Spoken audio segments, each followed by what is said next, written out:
কুয়াশার নদীর জল যেমন শীতের তীব্রতায় তলানিতে গিয়ে ঠেকে, তেমনি আমাদের সুন্দর স্বচ্ছ টলমলে চাহনির একজোড়া চোখ অভ্যন্তরীণ নানাবিধ কারণে শুষ্কতার রূপ নিতে পারে। চিকিৎসা বিজ্ঞানের ভাষায় এটিকে বলা হয়ে থাকে ড্রাই আই সিনড্রোম। আর সঠিক সময় চিকিৎসা না করা হলে এ থেকে হতে পারে স্থায়ী অন্ধত্ব।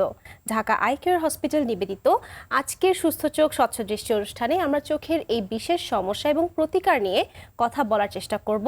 সকলকে স্বাগত। চোখের শুষ্কতার প্রতিরোধ ও চিকিৎসা নিয়ে আলোচনার জন্য আমাদের সঙ্গে দেশের অত্যন্ত সুপরিচিত প্রথিতযশা চক্ষুরোগ বিশেষজ্ঞ, ঢাকা আই কেয়ার হসপিটালের senior consultant, smile, LASIK, phaco ও গ্লোকোমা বিশেষজ্ঞ অধ্যাপক ডক্টর হারুনুর রশিদ স্যার উপস্থিত আছেন। কেমন আছেন স্যার? ভালো আছি, তুমি কেমন আছো? আমি খুব ভালো আছি স্যার। আজকে আমরা আলোচনা করছি শুষ্ক চোখ বা ড্রাই আই সিনড্রোম নিয়ে। অনুষ্ঠানের শুরুতে আমি আপনার কাছে জানতে চাইবো যে শুষ্ক চোখ বা চোখের শুষ্কতা বলতে আমরা আসলে কি বুঝি? আসলে শুষ্ক চোখের এমন একটি অবস্থা যখন আমাদের চোখে প্রয়োজনীয় অশ্রুবিন্দুর ঘাটতি দেখা যায় এবং আমরা আমাদের চোখে অশ্রুর অভাব বোধ করি এবং আমরা শুষ্ক অনুভব করি।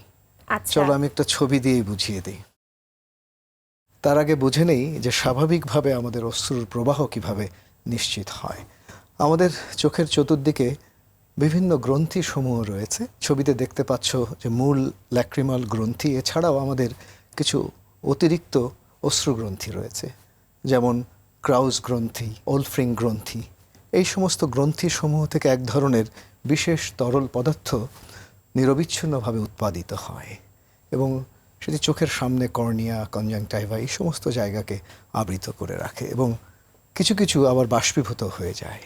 তবে মূল অংশ চোখের উপরের পাতা এবং নিচের পাতার যে ছোট ছোট ছিদ্র আছে, যেটাকে আমরা পাংটাম বলি, সেই ছিদ্র দিয়ে ঢুকে পড়ে এবং তারপরে ক্যানালিকুলাস একটা ক্যানালের মধ্যে ঢুকে পড়ে এবং তার পরপরই যে অশ্রুথলি রয়েছে, যেটাকে আমরা ল্যাক্রিমাল স্যাক বলি, সেখানে প্রবেশ করে এবং তারপরে অশ্রু নালী দিয়ে সেটা নাকে এবং গলায় চলে যায়। অর্থাৎ স্বাভাবিকভাবে এই যে অশ্রুর যে উৎপাদন, বাষ্পীভূত হওয়া এবং এর যে নির্গমন, এর মধ্যে একটা ভারসাম্য বজায় থাকে। কখনো কখনো অশ্রু উৎপাদন যদি কম হয়, আবার ধরো অশ্রু উৎপাদন স্বাভাবিক রয়েছে কিন্তু বাষ্পীভূত বেশি হয়ে যাচ্ছে, সেই সমস্ত কারণে আমাদের চোখ শুষ্ক হয়। ধন্যবাদ স্যার। আপনি খুব সুন্দর করে খুব সায়েন্টিফিক উপায়ে বলছিলেন আমাদের অশ্রু অর্থাৎ টিয়ার ফিল্ম কিভাবে তৈরি হচ্ছে, কিভাবে নির্গমন হচ্ছে এ বিষয়ে। স্যার, আসলে এই অশ্রুটি যেটি আসলে নিষ্কৃত হচ্ছে এর কাজটি কি? আসলে অশ্রুর মূল কাজ হচ্ছে আমাদের যে দেখবার যে প্রক্রিয়া, সেটাকে আরও নিশ্চিত করা। আমাদের চোখের সামনে যে কর্নিয়া বা যে নেত্র স্বচ্ছ, তুমি জানো, এটি হচ্ছে আমাদের চোখের সবচেয়ে গুরুত্বপূর্ণ প্রতিসরণ মাধ্যম।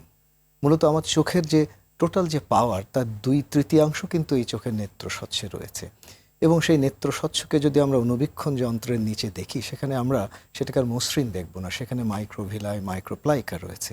এই অশ্রুর যে আবরণ, এটাকে আমরা, তুমি যেটা বললে, টিয়ার ফিল্ম, অর্থাৎ অশ্রুর একটা স্বর, এটা আসলে 3 স্তর বিশিষ্ট একটা স্বর। আর আমরা যদি অনুবীক্ষণ যন্ত্রের নিচে যদি এই কর্নিয়াটাকে যদি দেখি, সেটা তো অমসৃণ। এই অশ্রুর যে স্তরটা, সেই কর্নিয়াটাকে মসৃণ করে রাখে এবং এই অশ্রু কমে গেলে তখন আমাদের ঝাপসা লাগে। অর্থাৎ আমাদের দেখবার যে প্রক্রিয়া অশ্রু, সেটা নিশ্চিত করা। আরেকটি বিষয় হলো, সবসময় আমাদের চোখটা খোলা থাকে। আমরা চোখ বন্ধ রাখলে তো দেখতে পাবো না, আর চোখ খোলা অবস্থাতে আমাদের চোখের ভেতরে ধুলোবালি, ময়লা এগুলো প্রবেশ করছে। এই অশ্রু সেই ধুলোবালি ময়লাকে ধুয়ে দিচ্ছে, পরিষ্কার করে দিচ্ছে। এটি একটি কাজ।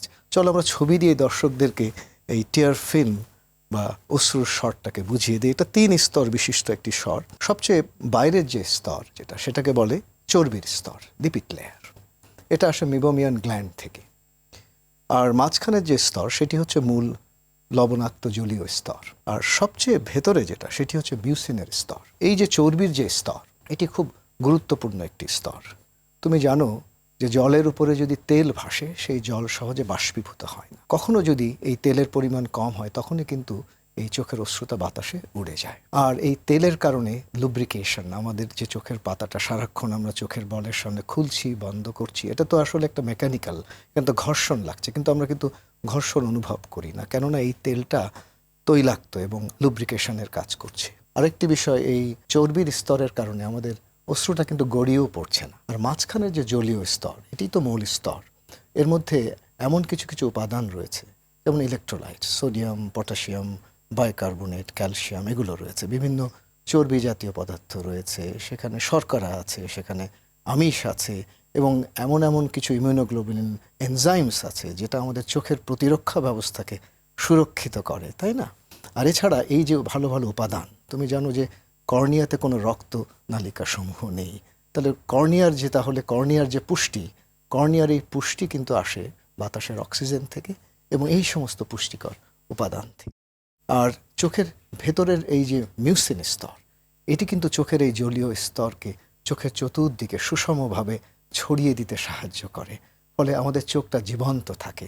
বলা হয় যে পানির অপর নাম যেমন জীবন, ঠিক তেমনিভাবে চোখের পানির অপর নাম হচ্ছে চোখের জীবন। এবং এই অশ্রু কমে গেলে সেই চোখটাকে আর সজীব লাগে না, সতেজ লাগে না। সুতরাং অশ্রুর ভীষণ প্রয়োজন। আরেকটি বিষয় হলো যে আমরা যখন আবেগতাড়িত হই, হৃদয়ে যখন রক্তক্ষরণ হয়, হৃদয়ে যখন কষ্ট আসে, সেটা কিন্তু সেই অশ্রু দিয়ে প্রকাশিত হয় এবং সেই বিষয়টি বিভিন্ন কাব্যে গীতিতে এসেছে। সেখানে কবিরা লিখেছেন, অশ্রু দিয়ে এ গান যেন ভুলে যেও না। ধন্যবাদ স্যার, খুবই সুন্দরভাবে আপনি প্রতিটি স্তরের একটি একটি করে বুঝিয়ে দিচ্ছেন কার কি কাজ। চলে আসবো স্যার একটি অন্য প্রসঙ্গে, আসলে কি কি কারণে চোখের শুষ্কতা হতে পারে এই বিষয়ে। ছবি দিয়ে বুঝিয়ে দিই। আসলে শুষ্কতা যে কোনো বয়সে যে কোনো মানুষেরই হতে পারে, তবে বয়স 50 ঊর্ধ্ব হলেই শুষ্কতা বেড়ে যায়, বিশেষ করে মহিলাদের ক্ষেত্রে। কেননা 50-এর পরে তাদের শরীরে হরমোনের কিছু পরিবর্তন ঘটে। এর পরের ছবিতে আমরা দেখব যে বিভিন্ন ধরনের বায়ু দূষণ, যেমন ধরো গাড়ির ধোঁয়া, কলকারখানার ধোঁয়া, এমনকি সিগারেটের ধোঁয়া। এর পরের ছবিতে আমরা দেখব যে এই ঢাকা শহরের অপরিকল্পিত নগরায়নের ফলেও যে পলিউশন। এর পরের ছবিতে আমরা দেখব সারা বিশ্বব্যাপী জলবায়ুর পরিবর্তন এবং বৈশ্বিক উষ্ণতা বৃদ্ধির কারণেও কিন্তু আমাদের যে বাংলাদেশ, ভৌগোলিকভাবেও কিন্তু আমরা শুষ্ক পরিবেশের মধ্যে আমরাও থাকি, সুতরাং আমাদের শুষ্কতাও কিন্তু অনেক বেশি। এর পরের ছবিতে আমরা দেখব যে নানানভাবে আমরা এখন ডিজিটাল ডিভাইসের উপর নির্ভর করছি, কম্পিউটার, ল্যাপটপ। এর পরের ছবিতে আমরা দেখব এমনকি আমরা প্রায়শই আজকাল আইপ্যাড, ট্যাব আমরা ব্যবহার করছি। এর পরের ছবিতে দেখব আর স্মার্টফোন, মুঠোফোন এখন স্মার্টফোন হয়ে গেছে, বলতে পারো পুরো কম্পিউটার এখন হাতের মুঠোয়। এর পরের ছবিতে আমরা দেখব টেলিভিশন। আজকাল শিশুরা সারাক্ষণ টেলিভিশন দেখছে, কার্টুন দেখছে, গেমস খেলছে। এর পরের ছবিতে দেখব যে শিশুদের হাতেও এই স্মার্টফোন। বলা হয় যে শিশুরা হাঁটতে শেখার আগেই তারা কিভাবে স্মার্টফোন চালাতে হয় সেটা শিখে ফেলে এবং বিভিন্ন গবেষণায় দেখা গেছে এই স্মার্টফোন ব্যবহারের ফলে একদিকে যেমন তাদের চোখের মায়োপিয়া যেমন বাড়ছে, অন্যদিকে তাদের শুষ্কতাও মারাত্মকভাবে বেড়ে চলেছে। এর পরের ছবিতে আমরা দেখব প্রচণ্ড তাপদাহে একদিকে যেমন আমরা এয়ার কন্ডিশন ব্যবহার করি এবং শীতের দেশে সেখানে রুম হিটার ব্যবহার করা হয়, ফ্যান, ডিহিউমিডিফায়ার, এ সমস্ত কারণে জলীয় বাষ্পের আর্দ্রতা কমে যায় এবং আমাদের ত্বক যেমন শুকিয়ে যায়, চোখও শুকিয়ে যায়। পরের ছবিতে আমরা দেখব চোখের পাতার নানান প্রদাহ, যেমন ব্লেফারাইটিস, চোখের পাতার মার্জিনে খুশকি দানাদার হয়। এর পরের ছবিতে আমরা দেখব যে মেবোমিয়ান গ্ল্যান্ড ডিজিজ, এই যে আমরা বলছিলাম যে চোখের পাতার মার্জিনে যেখান থেকে চর্বি জাতীয় স্তরটি তৈরি হয়, সেখানে যদি মেবোমিয়ান গ্ল্যান্ড ডিজিজ বা প্রদাহ হয়। এর পরের ছবিতে আমরা দেখব নানান ধরনের শরীরের অসুখ, যেমন রিউমাটয়েড আর্থ্রাইটিস, জোগ্রেন সিনড্রোমস, এখানে লালা যেমন শুকিয়ে যায়, চোখের অশ্রু শুকিয়ে যায়। এর পরের ছবিতে আমরা দেখব বিভিন্ন ধরনের ঔষধ, যেমন ধরো অ্যান্টিহিস্টামিন ট্যাবলেটস বা আমরা বেটা ব্লকার্স, অ্যান্টি ডিপ্রেশন যে ওষুধগুলো, এমনকি হরমোন রিপ্লেসমেন্ট থেরাপিতেও, এমনকি ভিটামিন এ ডেফিসিয়েন্সি, থাইরয়েডের সমস্যাতেও এই ধরনের সমস্যাগুলো হয়। এর পরের ছবিতে আমরা দেখব কন্ট্যাক্ট লেন্স। তুমি জানো কন্ট্যাক্ট লেন্স একটা হাইড্রোফিলিক মেটেরিয়াল, এটা পানির মধ্যে সলিউশনের মধ্যে রাখা হয়, কিন্তু এটি যখন চোখে দেওয়া হয় সে চোখের অশ্রু শোষণ করে নিজে বেঁচে থাকে, কিন্তু চোখটা শুষ্কতায় ভুগতে থাকে। এই সমস্ত কারণে সাধারণত চোখ আমাদের শুষ্ক হচ্ছে। ধন্যবাদ স্যার। একজন রোগী তিনি যদি ড্রাই আই সিনড্রোমে আক্রান্ত হন বা তার যদি চোখে শুষ্কতা থেকে থাকে, তিনি সাধারণত কি কি উপসর্গ নিয়ে আপনাদের কাছে উপস্থিত হন? প্রথমত চোখে শুষ্ক অনুভব হওয়া, এছাড়া অনেক সময় চোখ জ্বালা পোড়া করে, চোখ খচখচ করে, মনে হয় চোখের ভেতরে একটা বালুকণা গেছে, একটা স্যান্ডি ফিলিংস, একটা গ্রিটি ফিলিংস হয় অনেক সময়। অনেক সময় চোখ ভেজা ভেজা লাগে, চোখ ভার ভার লাগে, অনেক সময় আলোর প্রতি সংবেদনশীলতা বেড়ে যায়, অনেক সময় আবেগতাড়িত হলেও চোখে অশ্রু আসে না। এছাড়া অনেক সময় দেখা যায় যে চোখে পানিও চলে আসে অনেক সময়। ধন্যবাদ স্যার। তো সাধারণত একজন রোগী যদি আসেন এসব উপসর্গ নিয়ে, শনাক্তকরণ কি করে করেন আপনারা? আমি ছবি দিয়েই বুঝিয়ে দিই। প্রথমত আমরা স্লিট ল্যাম্পে আমাদের যন্ত্রে দেখেই বোঝা যায় যে চোখটা একটা লাল ভাব তীর চিহ্ন দিয়ে বোঝানো হয়েছে। আর যাদের শুষ্কতা অনেক বেশি তাদের আমরা বিভিন্ন ধরনের স্টেইন করি, যেমন ফ্লোরোসেন্ট স্টেইন করে আমরা পাংক্টেড এপিথেলিয়াল ইরোশন, সেখানে কর্নিয়াতে ছোট ছোট ক্ষয় লক্ষ্য করি। অনেক সময় রোজ বেঙ্গল স্টেইন করে সেখানে সুতোর মতো ফিলামেন্টস দেখা যায়। এর পরের ছবিতে আমরা দেখব টিয়ার মেনিসকাস। চোখের অশ্রুর উচ্চতা রয়েছে, সেটা যদি 1 মিলিমিটারের কম হয় তাহলে আমরা বলতে পারি সেই চোখটা শুষ্ক আছে। টিয়ার ব্রেকআপ টাইম বিইউটি, সেটা যদি চোখ খোলার পরে 10 সেকেন্ডের মধ্যে যদি সেখানে কালো কালো স্পট হয় তাহলে আমরা মনে করতে পারি সেই চোখ শুষ্ক। এছাড়া শার্মার টেস্ট, সেখানে এক ধরনের ফিল্টার পেপার চোখে দেওয়া হয়। তুমি জানো ফিল্টার পেপার পানি শোষণ করে, সেই পানি শোষণের অশ্রু শোষণের পরিমাণ যদি 10 মিলিমিটারের কম হয় তাহলে আমরা মনে করতে পারি চোখ শুষ্ক হয়। পরের ছবিতে আমরা দেখব সবচেয়ে লেটেস্ট প্রযুক্তির লিপিভিউ 2 ডায়াগনস্টিক সিস্টেম আমরা বাংলাদেশে প্রথম এনেছি, যেখানে আমরা মিবোমিয়ান গ্ল্যান্ডটার সংখ্যা, তার গঠনগত কোনো ত্রুটি আছে কিনা, সেখানে কোনো গ্ল্যান্ড কমে গেছে কিনা, কোনো অসুস্থ হয়েছে কিনা, সেটাও আমরা প্রাথমিক পর্যায়ে শনাক্ত করতে পারি। চলো আমরা একটা ভিডিও দিয়ে দর্শকদেরকে বুঝিয়ে দিই। এটি হচ্ছে লিপিভিউ ট্রিটমেন্ট। উষ্ণ তাপ এবং প্রেশারের মাধ্যমে মিবোমিয়ান সিক্রেশন থেকে আমরা গলিয়ে প্রেশার দিয়ে আমরা বের করে নিয়ে আসি, ফলে মিবোমিয়ান গ্ল্যান্ডের যে নালীগুলো খুলে যায় এবং সহজেই সেটা বের হয়ে আসে। এটি হচ্ছে সবচেয়ে লেটেস্ট প্রযুক্তির শুষ্ক চোখের চিকিৎসা, যেটা বাংলাদেশে আমরা প্রথম ঢাকা আই কেয়ার হসপিটালে এনেছি। ধন্যবাদ স্যার, খুব সুন্দর করে জানতে পারলাম ড্রাই আই সম্পর্কে, চিকিৎসা, উপসর্গ, শনাক্তকরণ, অনেক কিছু সম্পর্কে। তবে আরো অনেক কিছু জানার আছে, একটি ছোট্ট বিরতিতে যাচ্ছি। দর্শক, ঢাকা আই কেয়ার হসপিটাল নিবেদিত সুস্থ চোখ স্বচ্ছ দৃষ্টি অনুষ্ঠানের আজ আমরা কথা বলছি চোখের শুষ্কতা প্রতিরোধ ও চিকিৎসা নিয়ে। সঙ্গে রয়েছেন ঢাকা আই কেয়ার হসপিটালের senior consultant, smile, LASIK, phaco ও গ্লোকোমা বিশেষজ্ঞ অধ্যাপক ডাক্তার হারুন রশিদ স্যার। পরবর্তী আলোচনায় ফিরবার আগে সংক্ষিপ্ত সময়ের বিরতি নিচ্ছি, সঙ্গেই থাকবেন।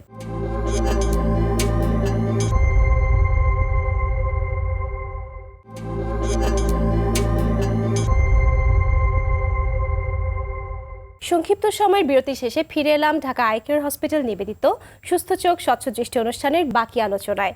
চোখের শুষ্কতা প্রতিরোধ ও চিকিৎসা নিয়ে আজকের আলোচনায় সঙ্গে রয়েছেন চোখের চিকিৎসায় সফল ও সুনামধন্য চিকিৎসক, ঢাকা আই কেয়ার হসপিটালের chief consultant, smile, LASIK, phaco ও গ্লোকোমা বিশেষজ্ঞ অধ্যাপক ডাক্তার হারুন রশিদ স্যার। ফিরছি আলোচনায়। স্যার, বিরতিতে যাবার আগে স্যার শুনছিলাম ড্রাই আই সিনড্রোমের চিকিৎসা সম্পর্কে। আপনি স্যার একটা স্লাইডে দেখাচ্ছিলেন যে আর্টিফিশিয়াল টিয়ার ড্রপ, অর্থাৎ কৃত্রিম চোখের অশ্রু, এই জিনিসটি কি আসলে সবাই ব্যবহার করতে পারবে? এই বিষয়টি সম্পর্কে আপনার কাছে একটু জানতে চাচ্ছিলাম। দেখো, ডক্টরের পরামর্শ ছাড়া চোখে ড্রপ দেওয়া উচিত না। তাহলে যেমন ধরো স্টেরয়েড ড্রপ দীর্ঘদিন দিলে চোখে ছানি পড়ে, চোখের প্রেশার বেড়ে যায়। বাট এই আর্টিফিশিয়াল টিয়ার ড্রপটা যে কেউ দিতে পারে। যেমন বিদেশে এই জন্য এটা ওটিসি ড্রাগ হিসেবে ওভার দ্য কাউন্টার কিন্তু পাওয়া যায়। কিন্তু কোনো ড্রপ দিয়ে যদি চোখে কোনো রিয়াকশন হয় তাহলে কিন্তু ডাক্তারকে জানাতে হবে। ধন্যবাদ স্যার, খুব গুরুত্বপূর্ণ একটি তথ্য আপনার কাছে জানতে পারলাম। ড্রাই আইয়ের সাথে ফ্যাকো সার্জারি বা ল্যাসিকের কোনো সম্পৃক্ততা রয়েছে কিনা? অবশ্যই রয়েছে। এই দুটো সার্জারিতেই, ল্যাসিক এবং ফ্যাকো সার্জারির পরে চোখের শুষ্কতা বেড়ে যায়, এবং যার কারণে ল্যাসিক এবং ফ্যাকো সার্জারির আগের থেকেই আমরা চোখের কৃত্রিম অশ্রু বা আর্টিফিশিয়াল টিয়ার ড্রপ দিই, এবং অপারেশনের পরেও বেশ কিছুদিন আমরা এই ড্রপটা চালিয়ে যাই। স্যার, ফ্যাকো সার্জারিতে অত্যাধুনিক প্রযুক্তির লেন্স আপনারা ব্যবহার করে থাকছেন, এই বিষয়টি সম্পর্কে আপনার কাছে একটু জানতে চাইবো। আমি ছবি দিয়ে বুঝিয়ে দিই। দেখো, চোখের ছানির চিকিৎসায় সবচেয়ে অত্যাধুনিক প্রযুক্তি হচ্ছে ফ্যাকোমাস। সবচেয়ে উন্নত প্রযুক্তির ফ্যাকো মেশিন আমরা আমাদের হসপিটালে ব্যবহার করছি। বাম দিকের ছবিতে দেখো centurion vision system from Alcon US, এবং ডান দিকের ছবিতে দেখো white star I signature reliefs from Johnson and Johnson US. এটি হচ্ছে ওয়ার্ল্ডের সবচেয়ে উন্নত প্রযুক্তির ফ্যাকো মেশিন। এর পরের ছবিতে আমরা দেখব লুমেরা 700 মাইক্রোস্কোপ, ওয়ার্ল্ডের সবচেয়ে বেস্ট অপথ্যালমিক অপারেটিং মাইক্রোস্কোপও আমরা ব্যবহার করছি। আর এর সাথে যোগ হয়েছে Callisto I digital markerless solution. সব মিলিয়ে এর পরের ছবিতে আমরা দেখব, আমরা এটাকে বলি জাইস ক্যাটারাক্টস উইথ মার্কারলেস। তুমি লেন্সের কথা বললে, লেন্স এখান থেকে বুঝিয়ে দিই, এটি হচ্ছে ইন্ট্রাকুলার লেন্স। মাঝখানের গোলাকার অংশটা হচ্ছে অপটিক, আর পাশের যে জায়গাটা হ্যাপটিক। এই অপটিকটা দিয়ে আমরা দেখি, কিন্তু লেন্সটাকে তার অবস্থানে ধরে রাখে কিন্তু এই হ্যাপটিক। তো এর অনেক ধরনের লেন্স আছে। মূলত যে লেন্স আমরা বেশি মনোফোকাল, একটা পাওয়ার, কাছে দেখতে গেলে চশমা লাগে।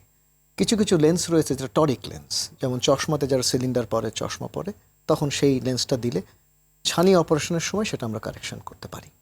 আর একটি হচ্ছে প্রেসবায়োপিক লেন্স, সেটা দিলে কাছে, যেমন ছবিতে দেখো প্রথমটা মনোফোকাল লেন্স, একটা পাওয়ার, মাঝখানেরটা টরিক লেন্স এবং ডান দিকে তা প্রেসবায়োপিক লেন্স। পরের ছবিতে আমরা দেখব যে প্রেসবায়োপিক লেন্স অনেক ধরনের রয়েছে। প্রথমটি বাইফোকাল, বাই মানে দুই, দূরে এবং কাছে, পড়তে গেলেও চশমা লাগে না। আর মাঝখানেরটা হলো extended depth of focus lens, সেখানে দূরে এবং মাঝের পাওয়ারটা আছে, কাছের পাওয়ারটা নেই, ফলে যারা কম্পিউটারে কাজ করে এই লেন্সটা তাদের জন্য আদর্শ। আর সবচেয়ে ডান দিকে হচ্ছে ট্রাইফোকাল লেন্স, এটাতে দূরে মাঝে কাছে সব দূরত্বেই পাওয়ার থাকে, ফলে যারা দূরে দেখতে চায়, যারা কম্পিউটারে দেখতে চায়, পড়তে চায়, তাদের জন্য সেটা আদর্শ। ধন্যবাদ স্যার। ফ্যাকো সার্জারির অত্যাধুনিক প্রযুক্তি সম্পর্কে এবং লেন্স সম্পর্কে আপনার কাছে জানতে পারছিলাম। ল্যাসিক সার্জারির অত্যাধুনিক প্রযুক্তি সম্পর্কে আপনার কাছে জানতে চাইবো। প্রথমে ল্যাসিক হচ্ছে লেজারের মাধ্যমে চশমার পাওয়ারটাকে সারিয়ে দেবার সবচেয়ে অত্যাধুনিক ছবি দিয়ে বুঝিয়ে দিই। আমরা কর্নিয়ার সামনে 120 মাইক্রন গভীরে একটা আবরণ উত্তোলন করি এবং সবচেয়ে লেটেস্ট প্রযুক্তির মেল 90 এবং ভিসুম্যাক্স লেজার প্রযুক্তির মাধ্যমে ফেমটোল্যাসিক করে আমরা পাওয়ারটাকে সারিয়ে দিই। এর পরের ছবিতে আমরা দেখব স্মাইল, স্মল ইনসিশন লেন্টিকুল এক্সটেনশন। এটা একটা অভিনব প্রযুক্তি।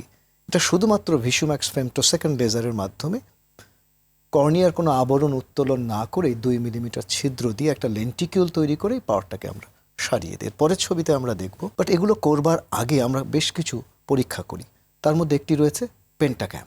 বাংলাদেশে প্রথম আমরা পেন্টাক্যাম নিয়ে আসি এবং বেলিন এমব্রোসিও রেশিওর মধ্যে কেরাটোকোনাস, কর্নিয়া পাতলা হয়ে যাওয়া একটা অসুখ আছে কিনা সেটা কিন্তু বের হওয়া দরকার। পরের ছবিতে আমরা দেখব এর সাথে যোগ হয়েছে পেন্টাক্যামের সাথে করভিস এসটি, যার মাধ্যমে কর্নিয়ার বায়োমেকানিক্যাল যে শক্তি, স্ট্রেংথ আমরা বের করতে পারি। এর পরের ছবিতে দেখব যে পেন্টাক্যাম অর্থাৎ কর্নিয়াল টোমোগ্রাফি এবং কর্নিয়াল বায়োমেকানিক্যাল অ্যানালাইসিস, এই দুটো একসাথে করে আমরা প্রাথমিক পর্যায়ে নিরাপদে সেই রোগীটার চোখে ল্যাসিক করতে পারি। যদি আমরা ভুল করে ফেলি তাহলে কিন্তু ওই রোগীটার ল্যাসিক বা স্মাইল করার পরে কর্নিয়াটা পাতলা হতে থাকবে। অর্থাৎ ল্যাসিক এবং স্মাইল করবার আগে এই পরীক্ষাগুলো করেই তারপরে ল্যাসিক এবং স্মাইল করা উচিত, যেটা আমরা আমাদের হসপিটালে নিয়মিত করে থাকি। ধন্যবাদ স্যার। অর্থাৎ হঠাৎ করে এই ল্যাসিক সার্জারি করা সম্ভব না, অনেকগুলো পরীক্ষা নিরীক্ষা এবং অনেক স্ক্রিনিং এর মাধ্যমে একটি রোগীকে আপনারা আসলে ডায়াগনোস করে থাকেন। স্যার, আপনি বলছিলেন কেরাটোকোনাস এই রোগটি সম্পর্কে, এই বিষয়ে আপনার কাছে একটু বিস্তারিত জানতে চাইবো। ছবি দিয়ে বুঝিয়ে দিই। আসলে কেরাটোকোনাস এমন একটি চোখের অসুখ যে অসুখে আমাদের কর্নিয়া ধীরে ধীরে পাতলা হতে থাকে এবং এক পর্যায়ে যদি চিকিৎসা না করা হয় তাহলে কর্নিয়া সংযোজন, একটা মৃত ব্যক্তি কর্নিয়া দান করলে তার কর্নিয়া লাগাতে হয়। সেটা প্রতিরোধের জন্য আমরা এখন কর্নিয়ার কোলাজেন ক্রস লিঙ্কিং করি। চলো আমরা একটা ভিডিও দিয়ে দর্শকদেরকে বুঝিয়ে দিই। প্রথমেই আমরা কর্নিয়াতে রাইবোফ্লাভিন ভিটামিন B2 ড্রপ আকারে 10 মিনিট ধরে আমরা দিতে থাকি, এটাকে আমরা ইন্ডাকশন বলি। তারপরে আমরা আল্ট্রাভায়োলেট রেডিয়েশন আমরা দিই। এই দুটো মিলে কর্নিয়ার কোলাজেন ক্রস লিঙ্কিং হয়, কর্নিয়া শক্তিশালী হয়। সারা বিশ্বে গ্লোবাল লিডার হচ্ছে অ্যাভেড্রো। সবচেয়ে লেটেস্ট প্রযুক্তির যে কোলাজেন ক্রস লিঙ্কিং মেশিন, সেটা ঢাকা আই কেয়ার হসপিটালে আমরা প্রথম নিয়ে আসি এবং আমরা সুচিকিৎসা দিচ্ছি সমস্ত কেরাটোকোনাস রোগীদের, এবং সমস্ত রোগীদের কর্নিয়া এখনো পর্যন্ত স্টেবল আছে। ধন্যবাদ স্যার, খুবই আশার কথা। এবং আমরা খুব সুন্দর করে শুনছিলাম কেরাটোকোনাস রোগ এবং তার চিকিৎসা সম্পর্কে। স্যার, আপনার কাছে আমার শেষ প্রশ্ন, যে ড্রাই আই সিনড্রোম প্রতিরোধে আসলে খাদ্যাভ্যাস বা ডায়েটারি কোনো ফ্যাক্টর বা কোনো ভূমিকা রয়েছে কিনা? চলো আমরা ছবি দিয়ে দর্শকদেরকে বুঝিয়ে দিই। দেখো, ওমেগা 3 ফ্যাটি অ্যাসিডের সাথে শুষ্কতার একটা সম্পর্ক রয়েছে এবং সেই ওমেগা 3 ফ্যাটি অ্যাসিড পাই আমরা সামুদ্রিক মাছ থেকে, যেমন স্যামন মাছ, সার্ডাইন মাছ এবং বাংলাদেশের প্রিয় পদ্মা রিদিষ্ট রয়েছে। এছাড়া ফ্লেক্সিড অয়েল রয়েছে। এর পরের ছবিতে আমরা দেখব ভিটামিন এ। তুমি জানো যে ভিটামিন এর অভাবে রাতকানা রোগ হয় এবং চোখের শুষ্কতা হয়, সেটা আমরা পাই গাজর থেকে, মিষ্টি আলু, মিষ্টি কুমড়া থেকে। এর পরের ছবিতে আমরা দেখব বিভিন্ন ধরনের হলুদ ফলমূল, যেমন আম, পেঁপে, কলা। এর পরের ছবিতে আমরা দেখব যে ভিটামিন এ আমরা পাই বিভিন্ন ধরনের কলিজা, দুধ এবং মাখন থেকে। অর্থাৎ ভিটামিন এ আমাদের চোখের জন্য যেমন উপকারী, শুষ্কতা প্রতিরোধেও ভিটামিন এর ভূমিকা অপরিসীম। ধন্যবাদ স্যার, খুব সুন্দর করে আপনার কাছ থেকে আমরা আসলে আজকে অনেকগুলো নতুন চিকিৎসা এবং রোগ, তার ডায়াগনোসিস, বিভিন্ন বিষয় আমরা আজকে আপনার কাছ থেকে শুনছিলাম। আজ সময় দিয়েছেন, আপনার জন্য অনেক শুভকামনা। তোমাকেও ধন্যবাদ, আরটিভির সকল দর্শক এবং আরটিভিকেও আমার ধন্যবাদ। ধন্যবাদ স্যার। দর্শক, চোখের শুষ্কতা নামের ব্যাধিটি কি করে ধীরে ধীরে আক্রান্ত ব্যক্তির দৃষ্টিশক্তিকে কেড়ে নিতে পারে আর তা থেকে পরিত্রাণের উপায় বা কি হতে পারে, তাই নিয়ে শুনছিলাম বিজ্ঞ আলোচকের কাছে। আসলে আমাদের এই আলোচনার প্রতি পর্বের মূল বিষয় হচ্ছে চোখের যে কোনো সমস্যা নিয়ে প্রতিটি নাগরিককে সচেতন করে তোলা, যেন চোখের যে কোনো সমস্যা আক্রান্ত হলে একজন মানুষ কোনো কিছু চিন্তা না করে প্রথমেই একজন অভিজ্ঞ চিকিৎসকের কাছে যাবেন আর চিকিৎসা নিয়ে নিজেকে সুস্থ করে তুলতে সক্ষম হবেন। সে কাজটি সঠিকভাবে করতে পারাতেই আমাদের সার্থকতা। সেই প্রত্যাশায় সবাইকে সাথে পাবার প্রত্যাশা নিয়ে আজ বিদায় নেব। দেখা হবে আসছে সপ্তাহে চোখের অন্য কোনো সমস্যা ও পরামর্শ নিয়ে। সে পর্যন্ত আপনার এবং আপনার পরিবারের সকলের চোখ সুস্থ রাখুন, দৃষ্টি স্বচ্ছ রাখুন। সবার জন্য শুভকামনা।